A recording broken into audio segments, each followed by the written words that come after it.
Welcome in, everybody. We're just going to wait a second. Let Stormy hop in, and then we will get started here. Hope you're all doing good. Stormy, what's going on?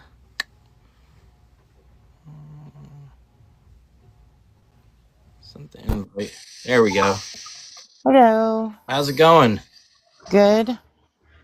Welcome back, everybody, to our first Tuesday night healing of season 2. It feels really good to be back. As with me, as always, is Stormy. Stormy, how's it going? It is going good Very, for very good. Tuesday. Yes. Always a good thing when we can get some healing in, and it feels good to be able to get back out there and do this again. Most definitely. I've missed it. Yeah, me too. Me too, for sure. So tonight we are going to talk about who are you without the trauma. It's an interesting subject. Okay. I did a pre-recorded version of this where I was kind of testing it out to get myself used to speaking for a long period of time again and everything. And I did record that. It will be uploaded to the YouTube. And I just want to know from you guys if you prefer a live version of Stormy and myself talking to you, or if we run a show, pre-record it, and then you can comment and stuff on it. So do let us know which you prefer, the cleaner version or more of a raw cut and more interactive version like we're doing now. But to get us started, some of you don't actually know who you are. You only know who you had to become to survive. Okay? And that's not your fault. But it is your reality. So tonight, we're going to be asking a dangerous question. Who are you without the trauma? Because everything you've been through shaped you. It made you into the person you are today. And what happens when you try to let all of that go? You feel like you're losing a piece of you. You're shedding the skin just as a snake does. But that skin is something like an armor that's protected you this entire time. So when you shed it and you lose that part of you, it can ultimately feel like a loss. And that's okay. There's nothing wrong with that. Most people don't realize this. But trauma, it doesn't just hurt you. It builds you. It builds a version of you so that you can handle chaos. A version that doesn't trust easily. A version that doesn't open up as easily. And a version that doesn't rely on anyone. And after a while, that version of you just starts to feel normal. It feels as if that was you all along. Because that's what you tell yourself to make it through. You tell yourself things like, that's just who I am. But it's not. It's not who you are. It's who you had to become in order to survive what you were going through. We adapt as human beings, especially in bad circumstances. We adapt and overcome. Our body and our mind, it's just such a powerful thing. And when we get put in terrible situations or trauma or loss or whatever it may be, our body and our mind work together to shield us from this sort of behavior, from this sort of trauma. And we have to adapt. And there's nothing wrong with that. For me, there was a couple points in my life, 2 major points to be exact, where that sort of shielding became a reality for me. And it changed me as a person. And it made me do things and think things and feel things that I normally wouldn't do. And in the end, it's just something that you have to do in order to survive, in order to move on to the next thing. How about you, Stormy? You ever feel something like that in your life? Yeah. I mean, at different stages of things that have happened. Um, you just kind of, like you said, your body, your mind adapts to that, and it's not necessarily a good thing or a normal thing, but you got to recognize it and you got to try to figure out how you're going to move on from it. For sure. And, it's one of those things that you need it. Like I said before, like an armor. It protects you. It helps you. It nurses you through whatever thing you're going through in that moment. And like I said, for me, there was two major things. One of them would be my injury. The other one would be a child custody matter that I went through, and we will dive into both of those shortly. But those types of situations, they put you in a different headspace really quickly. And you stop thinking about like who you want to be and your aspirations and the things you want out of life. You start thinking in survival mode. You start thinking like day to day rather than the future. You start thinking about, how am I going to get through today? How am I going to make it through this day, this moment, this crisis, whatever it may be? And then without even realizing it, that's how the armor sets in. That's how you put that armor on yourself to shield you from feeling that pain, from doing it. You become more cold, more guarded, and even more controlled. It's just what you have to do to survive. And it's not because you want to be, but that's what makes you feel safe. And again, there's nothing wrong with that. It's a body's natural response to dealing with trauma. But here's the truth though. Okay? Survival mode doesn't ask you who you are. It tells you who you need to be to make it through. And this is where things get weird. Okay? Because eventually, that situation you're going through, that bad event, that trauma, that whatever, eventually it will pass. Unless it's something terribly detrimental, it will pass. Or at least it won't be as bad as it was. Because everything will move on. Everything will get better. But instead of feeling better when the situation passes, you begin to feel lost. Because within that armor, within you shielding yourself from dealing with the trauma or whatever it is you're going through, you lose a piece of yourself. You become someone else when you adapt to this chaotic environment, to this chaotic situation. You become someone else. And that feels like you're losing who you were. Why do you think that happens, Stormy? Well, in my case, I can say like my first marriage that I was with him for 17 years, and there was no physical abuse, but there was a lot of emotional, mental abuse, and after a while, like you said, it just, that's your norm. You just get through each day trying to make it through and cope with things that are going on, and um, everybody's trauma is different. Everybody deals with it differently. But at the end, like you said, we wear that armor to protect ourselves, and we sometimes we don't even realize we're doing it. And it does change you, whether it changes you for the better or the worse. I mean, that's, like I said, that's just something you have to, once you've moved past that trauma or healed from that trauma, that's something you have to figure out for yourself individually. Yeah, for sure. Absolutely. And when you can figure out who you were prior to the trauma and who you had to become, everything in the world is pluses and minuses. So if you can minus out the things you no longer need to drop that armor, to get out of survival mode and stuff like that, you can start to really realize who you were and who you're meant to be. And a lot of people, okay, confuse their coping mechanisms with their personalities because of these things. They start to think like, I'm just someone who doesn't trust people, or I'm just someone who likes to keep to themselves, or even I'm just someone who shuts down when dealt with confrontation. But that's not your personality. And I think that's where a lot of people get confused, because that's just the protection.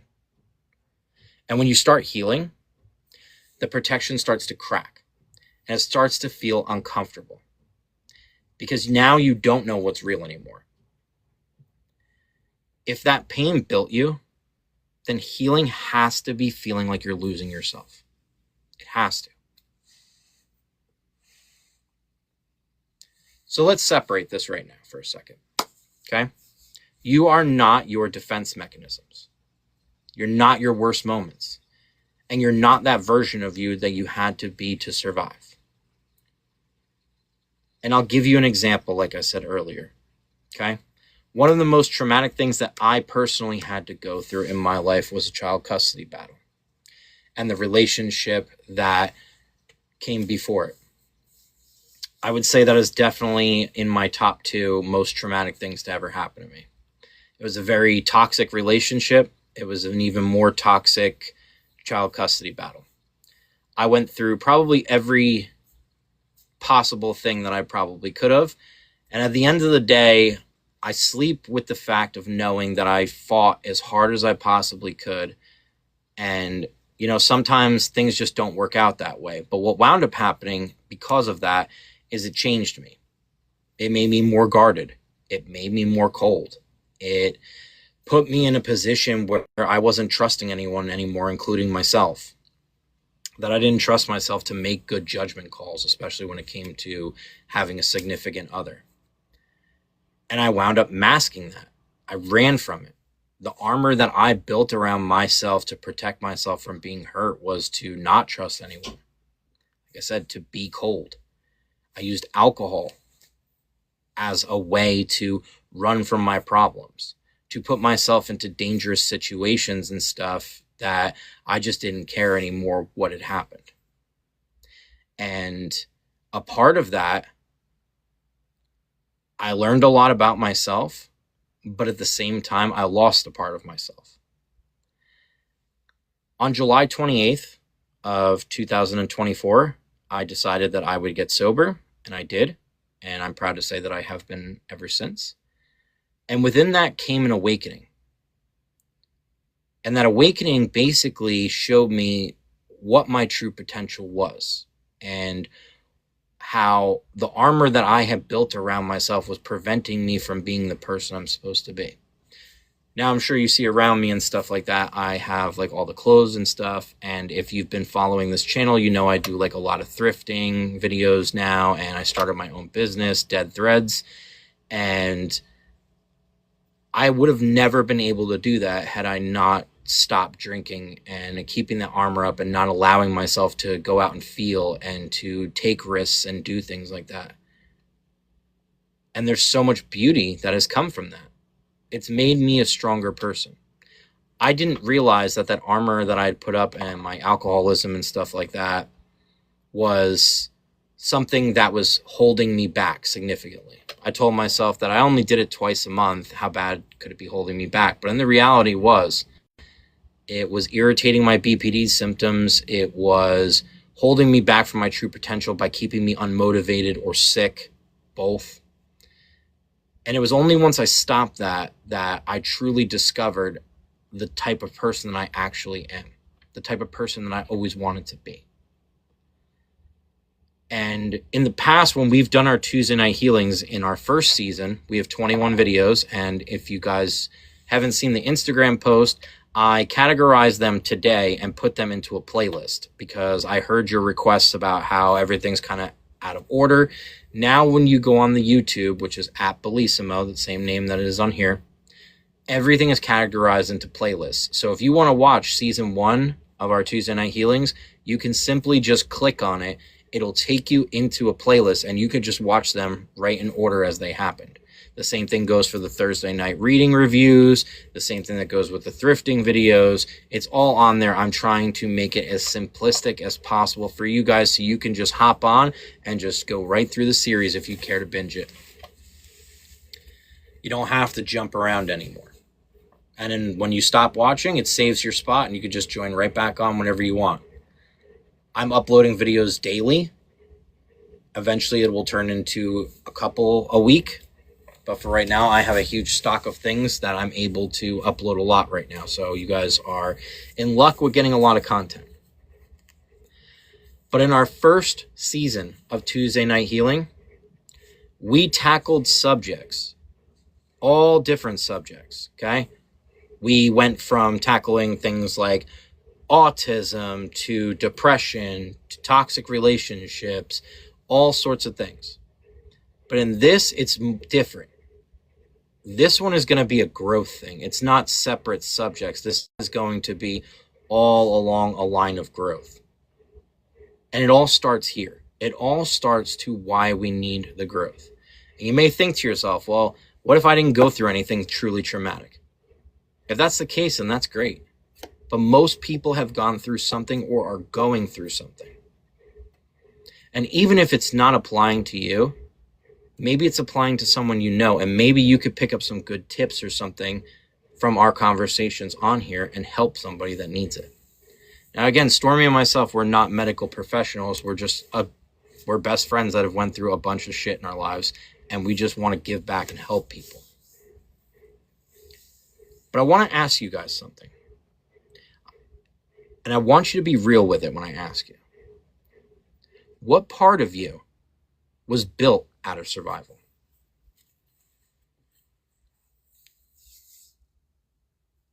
Think about that for a second. What would you say to that question, Stormy? What part of you do you think was built out of survival?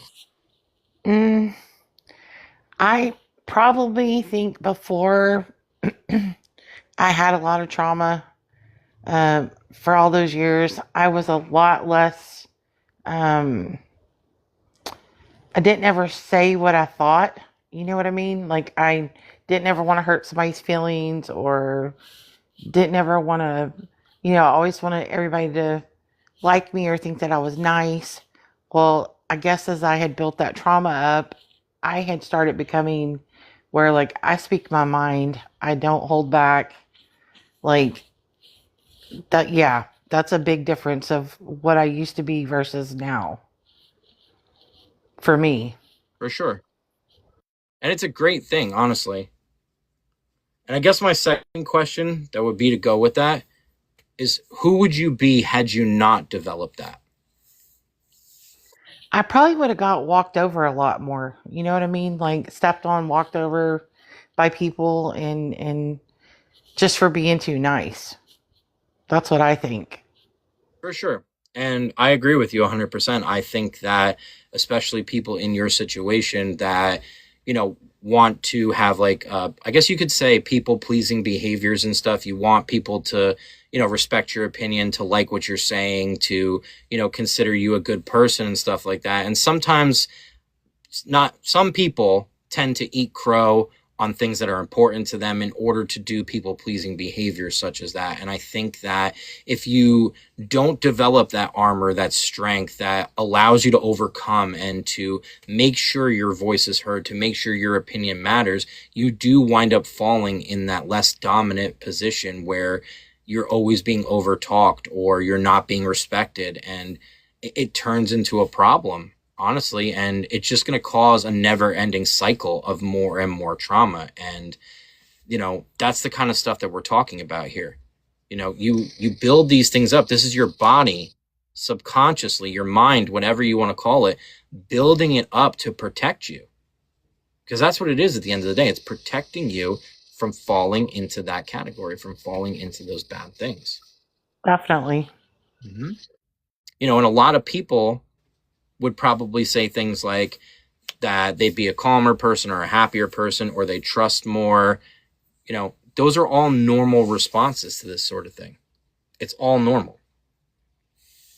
And if you didn't have that armor that was preventing you from, opening up to letting people in, people who get into relationships that are trauma and stuff like that, if they get hurt very badly in that relationship, they tend to be more guarded when getting into another one.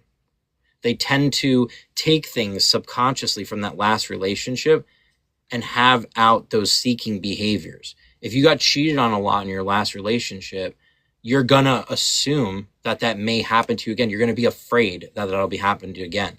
If there's domestic violence in a prior relationship, you may feel your next one may be that, or it may prevent you from being in one at all. And that's okay. But that doesn't mean you're broken. All that means is that you've trained yourself to not get hurt, to not be caught off guard again, to not be afraid. You've put your walls up, you've put your guard up. And because you were trained by those experiences to react in a certain way, you protected yourself in that same exact way because you expect these outcomes to happen. But as somebody who's been through dialectical behavioral therapy a few times, these things that you teach yourself, these learned traits, they can be unlearned. That you can unlock this, that you can open things up, that you can feel better about the situations that you're in, that you can learn to love again, to learn to let go, to learn to be vulnerable. And that's what we're hoping to do with this. We're hoping to take that sort of basic trauma that everyone goes through and kind of unlock it a little bit. Maybe let anybody that's going through something in particular just feel a little bit more, to not be so guarded, to maybe understand that there's other people in this world that are going through what you went through, that you're not alone, because you're not. And that's why we do these Tuesday night healings. We offer a safe space for people to come in, hang out with us, chat, and to just feel welcome, to feel heard. And we've been doing it a long time. If you think about it, this is our 22nd episode total. It's the first one of season 2, but our 22nd one total. So Stormy and I have done this for a long time. Now, we did take a break because of my injury, which I did say was the second traumatic thing that I had to adapt from. But we're back now because we don't give up. And that's why, like with my second thing, like I told you I'd go into, when I got injured, it was a lot. It changed me drastically, probably more than anything in my entire life, because it made me pause. It put me in a position where I was physically in pain all day long, every single day, and it hindered me from doing anything. It made me really start to like think about the little things in life. You know what I mean? Like how to lift a laundry basket. You had to rethink all of this stuff because of how painful it was. So it changed me. And within that, like I said, sobriety came from it. New wife, new life, new business, new baby, all sorts of things. So there's a lot of good things over the 2 years, but there's a lot of horrible things that came with it too. And some of that was just honestly being in pain all the time and jumping through hoops and being told that the pain isn't valid and all this stuff, you know what I mean? Like all you're trying to do is get better. And you have doctors that are coming up to you and they're telling you that now your symptoms don't match up. You're full of crap. Like this, none of this makes sense. Like it's very disheartening. It really is. And I went through a lot because of that. And it was very, very traumatic to constantly be told that. You had so much uncertainty. Like you had to deal with so much uncertainty from doctors, from the workers' comp. I mean, from your job. I mean, just from everyday life of what you could do and not do. I mean, it was just day-to-day uncertainty for a long time, and that's scary. It And is. I mean, I can't even imagine what you went through. Like just knowing you and knowing what you had to go through. I mean, that was a lot to deal with. Mm-hmm. It was. And, you know, it's how to put it. You go through a lot, but you also learn a lot. And what I've learned in my experiences and stuff like that is that, you know, sometimes you have to walk through hell to appreciate heaven. I mean, that's just really what it is. And, you know, for certain circumstances like this, like I had to go through hell to truly appreciate things and come out of it on top. And, you know, as much as I hate to say it, I do believe that things happen in life for a reason. And I think that I was meant to have that sort of experience. And although it was painful, it definitely changed me for the better. Like it changed things about me. It made me a more patient person. It made me a more reliable person. It got me sober. It got me, you know, just more responsible and stuff like that. And it made me appreciate the little things in life that I had been taking for granted. You know what I mean? And I needed that slowdown almost like, they say with alcoholics and stuff, they have to hit rock bottom. And I don't know that this was like a rock bottom it wasn't brought on by alcohol or anything like that, but it was a rock bottom in my life to the point where it was messing with my mental health and it was affecting it very badly. And I didn't know if I was ever going to get better because for the longest time, the doctors couldn't even tell me what was wrong with me.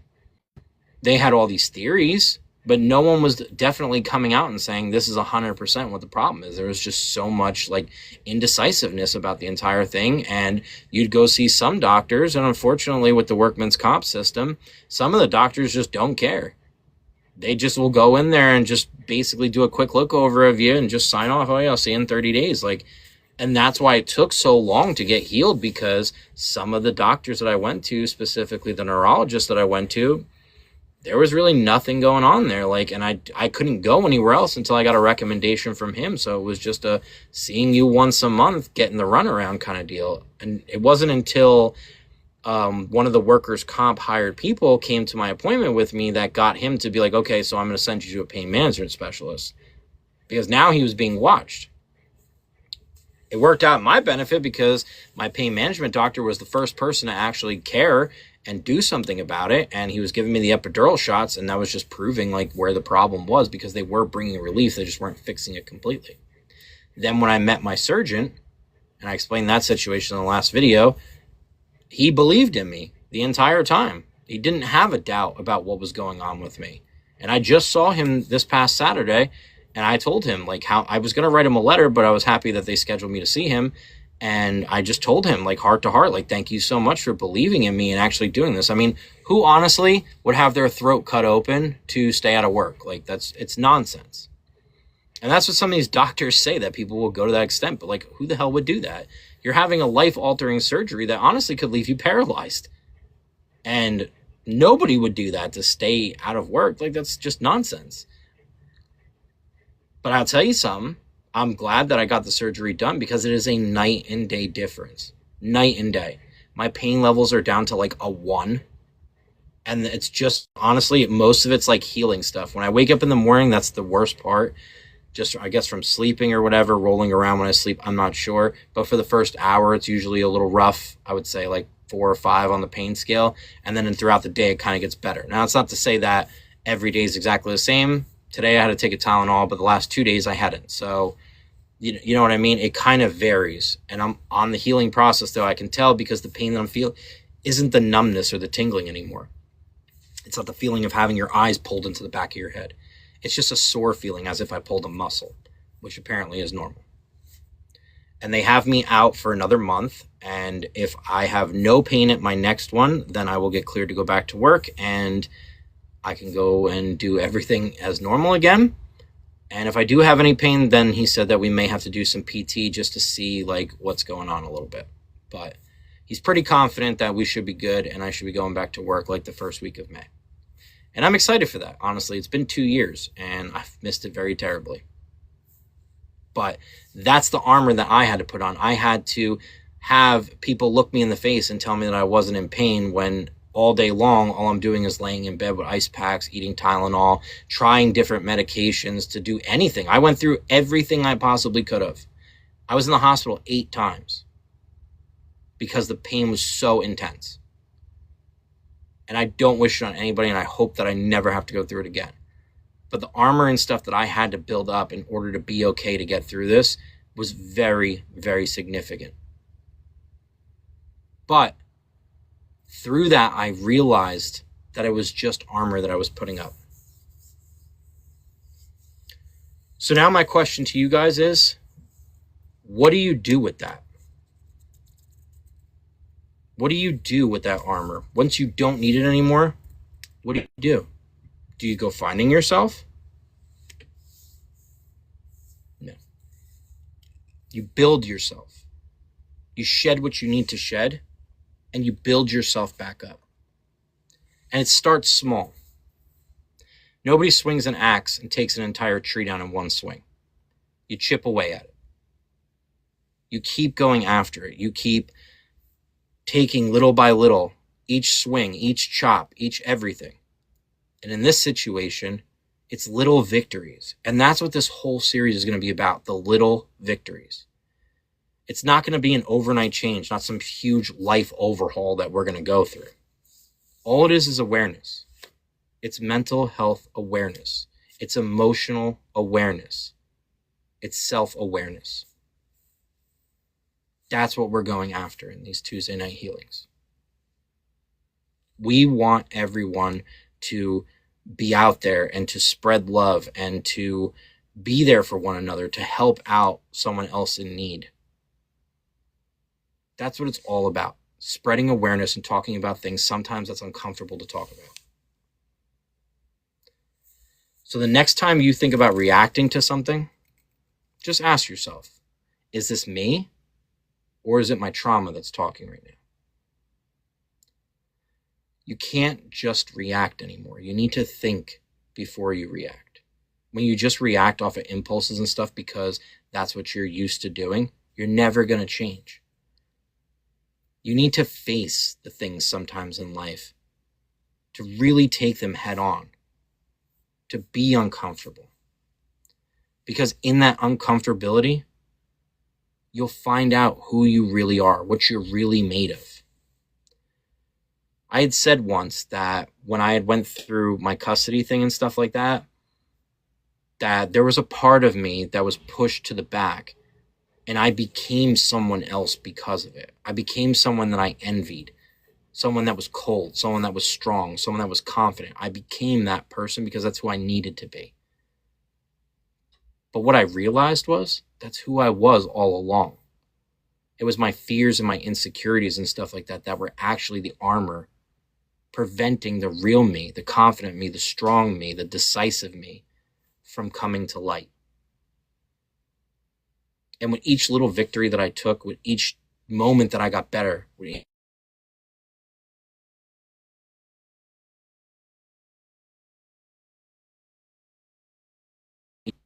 that little old me that was weak would smile in the back. It's like, you did it. You overcame it. And that is amazing. That is true growth. And you'll feel it when you go through it. You'll know it. You'll know, this is who I am. This is who I'm meant to be. When I got into the thrifting and I started creating my own business and doing my own thing. Now, keep in mind, we did the lives and the books and stuff like that. My wife actually had said something to me that really brought this home. I was getting so involved with the thrifting to the point where I was on Whatnot constantly. I mean, like all day long, I was going from show to show to show. And she had told me, she said, you're like obsessed. And I said, well, yeah, I guess you could say that, but at the end of the day, like, this isn't a hobby for me. And she goes, it is, it's just a hobby. And I said, no, like, in that moment, like, I realized, I was like, it's not a hobby for me. Like, my writing, that's a hobby for me. Helping people, doing the Tuesday Night Lives, that's a hobby to me. But the reselling and stuff, that's who I am. That was a passion to me. I didn't tattoo this on me for no reason. That was the real me that was hidden because of my alcoholism and my lack of motivation and making myself sick. But the real me came out when all of that wasn't in the way anymore. That, the thrifting and all that stuff and the reselling and having that sort of life and meeting other resellers and the environment and the culture that goes with it, that's who I wanted to be. That is where I found myself. And I have been, honestly, probably the happiest I've been in my entire life doing that. I would agree with that. Like, definitely seeing you start at the beginning of this to where you are now with it is like just crazy growth, and how much passion you have for it, and how you want this to be something that you continue even when you go back to your regular job. Like, this is your brand. This is what you're building. Not only having a regular job, but this is a job as well. This is what you want to continue to do. And I have to say that, like, it's been really good to see that. No, and I thank you. And I mean, as always, for many years, Stormy's been right by my side and had my back through all of this and saw all the growth and stuff. And it honestly, it makes me proud to be able to, like when we did our first set of lives and stuff like that, you know what I mean? Like I was still drinking and stuff too. I was lying to myself. I had that armor up. And it feels good to be able to talk to Stormy, especially, and let her know that, like, there is real growth. You know what I mean? There's sobriety, there's change, there's strength, there's all this stuff. All the stuff that we always talked about being a possibility, like, became a reality. And it's very honoring to be able to come with the honesty of all of that and say that there has been real change for the first time. And even my BPD and stuff like that, although there are days where I do feel certain things and stuff like that, I mean, I did get told from a doctor while during this injury process and stuff like that, did get told that according to whatever I did with them, that they believe that it's in remission. That it can be in remission because you need it to be 5 out of 9 active symptoms in order for it to be considered active. And I think I hit on like 1 out of 9. And you know what I mean? You're always going to hit on like the self-harm and stuff like that because I have a history of it, even though I'm not doing it and haven't done it in many, many years. But you're always going to have that history of it. It's always there. It's just something you can't shake. But to have all the other stuff not be there, it's incredible. And again, each day brings its new challenges and stuff like that. And I do feel certain things some days. It's vastly different than when I was actively drinking. It's vastly different when I was in more of chaotic situations as opposed to a more stable situation. Now, yes, of course, there's moments like we had to postpone this live last week because I was going through some issues with my stepson, but it was handled in a vastly different way as opposed to as if I were, my old self. It was handled with more of like a calmer and understanding sort of way. So, I agree with that because I was automatically like messaging you, telling you the old. I was basically thinking about the old you, not this you, and how you were going to handle it. Like, and then I was like, you know what? He's got it. He's going to handle it. yeah. And it did. And you know what? It was a beautiful thing in the sense that we are starting to see change. Things are at least progressing so far. I am being positive, but I'm also being a realist as I usually am. And I do expect there to be some, slip ups and backsliding, but I'm trying to have an optimistic point of view when it comes to that rather than a pessimistic one. So that in itself is change, like we're talking about. But what we're talking about is with the reacting is that when you actually take accountability, like in this situation, I could have easily just reacted and got angry, got in his face, yelled at him, whatever. But that's not who I am. It's not. And some people, they become reactive to protect themselves. They'll get angry. They'll say things that are hurtful or mean because they think they need to say that to protect themselves. But when you actually sit down and you take accountability and you try to look at a situation, I guess from the outside with patience, it's not as serious as it ever gets made to be. It doesn't need to be reactive. It doesn't need to have some explosive, traumatic, drama-filled thing. It can simply just be addressed in a calm and casual way, and a solution will arise. And that's exactly what happened in this situation. And I think that there's a lot of beauty in that, honestly. Now, a lot of people that this goes out to, that we're doing this chat to help with, have experienced things that should have broken them. Everybody. I named a few of myself. Stormy named some. But instead of breaking you, you adapted. I mean, you're here. You made it to the live. You're getting the healing. You're still pushing every single day. You became stronger, tougher, harder, whatever it is you needed to be. It molded you, it made you, it got you here. But survival, was never supposed to be your final form. You're allowed to become someone new.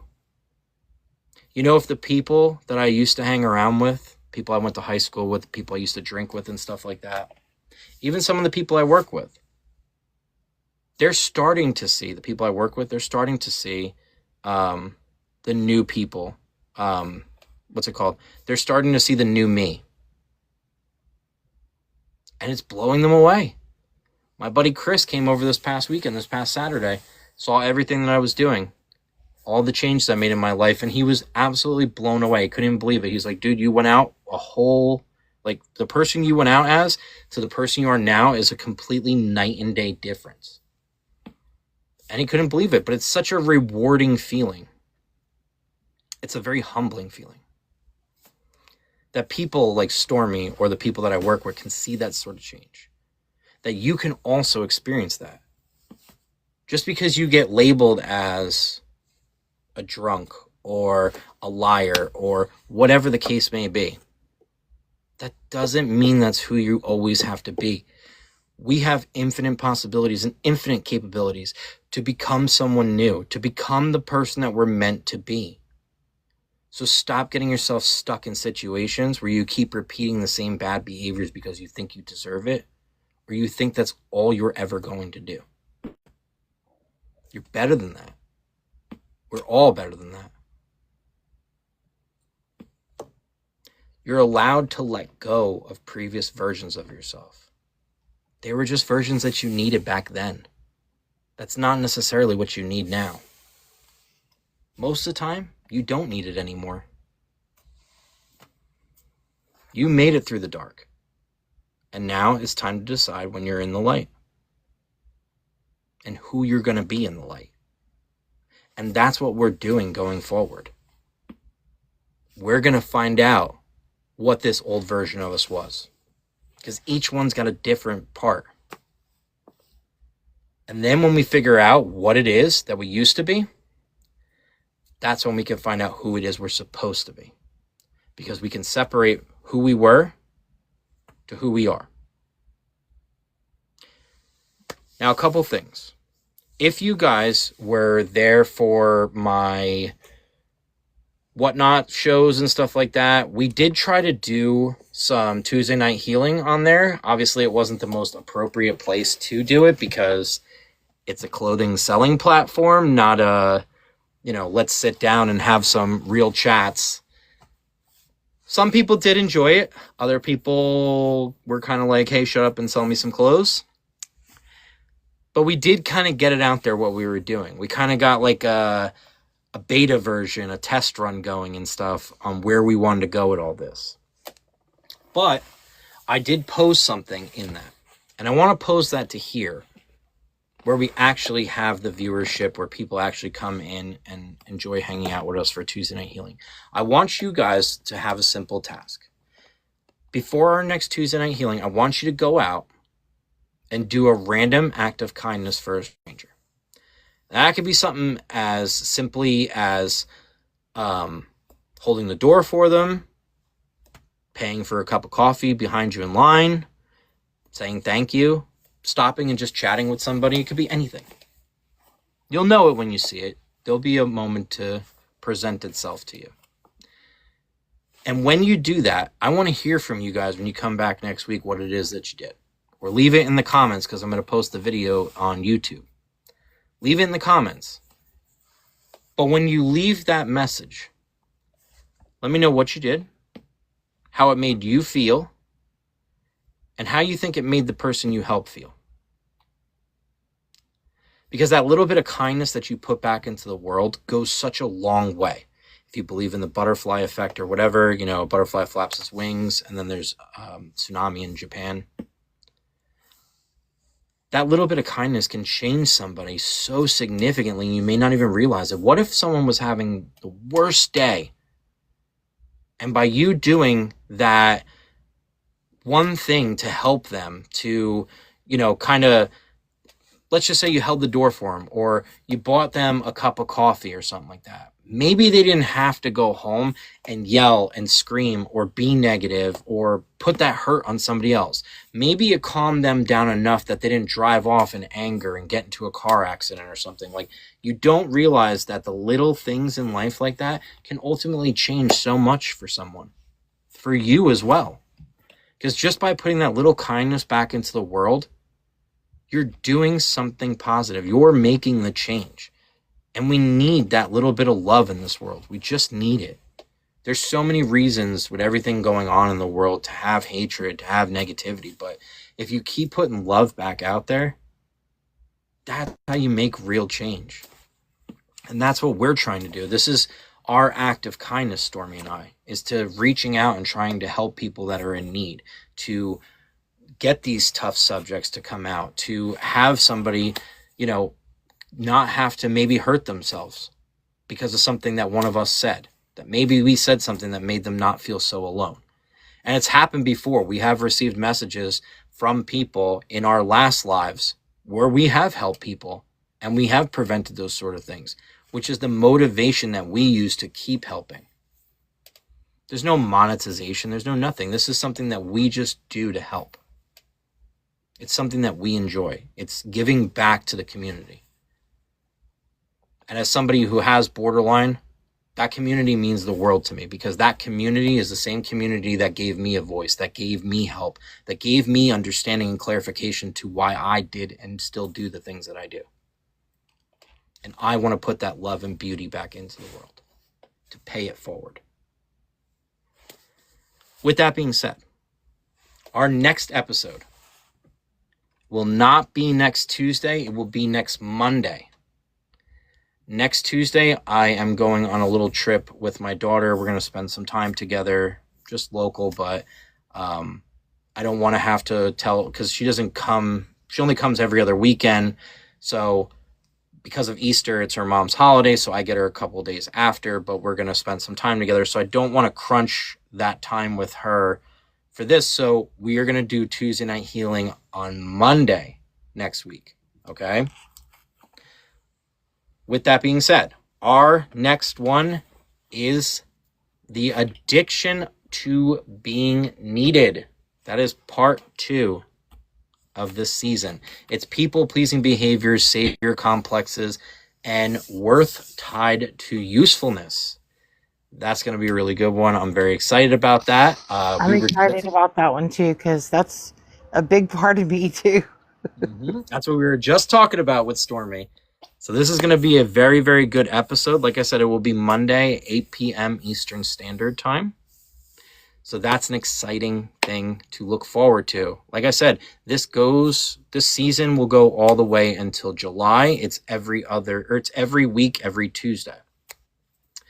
Now, we didn't do the Thursday night reading. I do have to get back to that. I realize that we're on chapter 14, so we will get back to that. I'm going to aim for this Thursday again.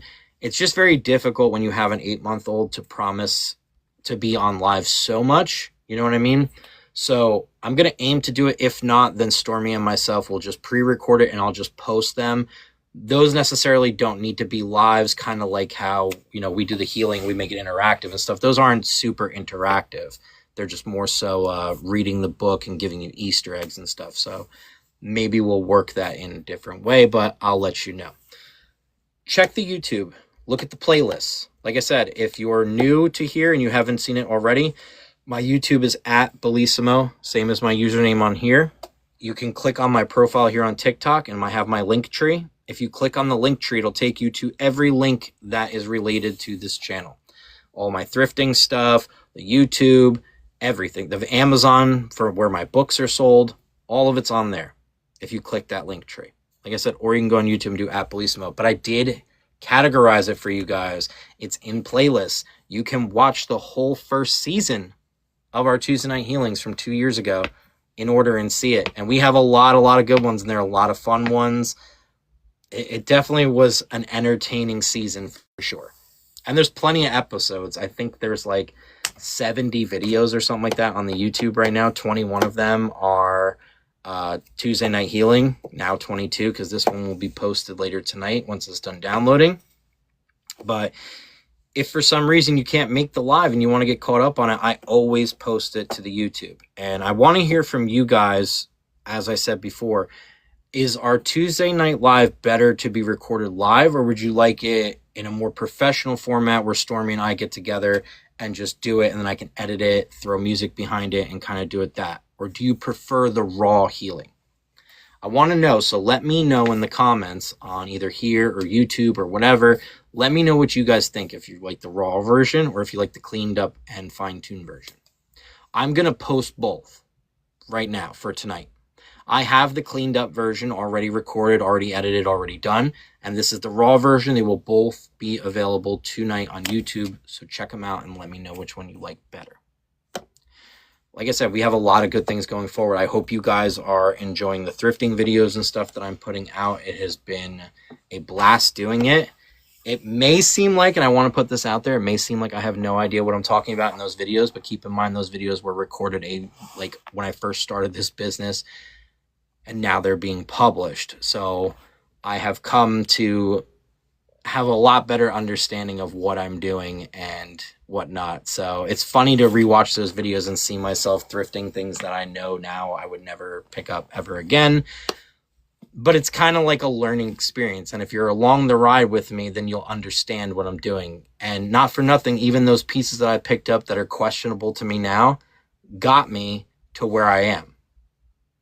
So in the end, it all worked out. You know what I mean? It made it They're possible. good. They're good how tos, and for somebody that may be interested in doing that, to see you from the beginning to where you are now, it's gonna yeah, it's drastically different. But it's good to see that, because I didn't really know how it went whenever you did that in the beginning. So it's I've been watching them and learning as well. Yeah, and I mean back then I was mostly sourcing like women's clothes because I figured I had the preconception that more women were thrifters than men, which is not the case at all. Honestly, it's a pretty even keel in my experience, and um, that turned into then moving on into the things that I started thrifting, the things that interested me at that point. So I started thrifting, you know, band tees, skate tees, all things like that. And within that, like I said, I found like myself. I found that piece of me that had been missing.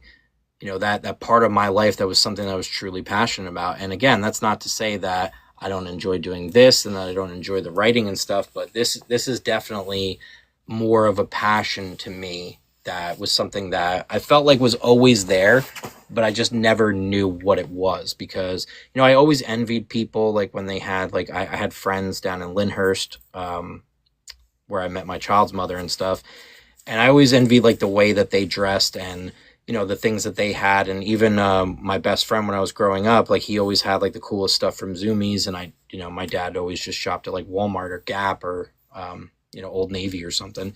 So we never had things like that. So I always envied that. And then as I came into thrifting and stuff and like redoing my entire wardrobe and stuff, like it's been great. It's been amazing. And I felt like that was just something that I always enjoyed and something that I always loved. So it was good to, come across that and not only be able to afford the things that I want, but to, you know, enjoy doing it and learn so much. I learned so much through this. I've developed all new music tastes and stuff too. And, um, learned about different bands that I would have normally never heard of. And it's just truly been an awesome and really a great thing. And, it's again, it's a thing that's afforded me a lot of great things as well. I'm going to see 2 concerts this year. So far, I already got tickets for. I'm going to see Marilyn Manson and Rob Zombie at the end of summer. And then in November, I am going to see Blue October on their Foiled tour. I just got tickets for that this past week.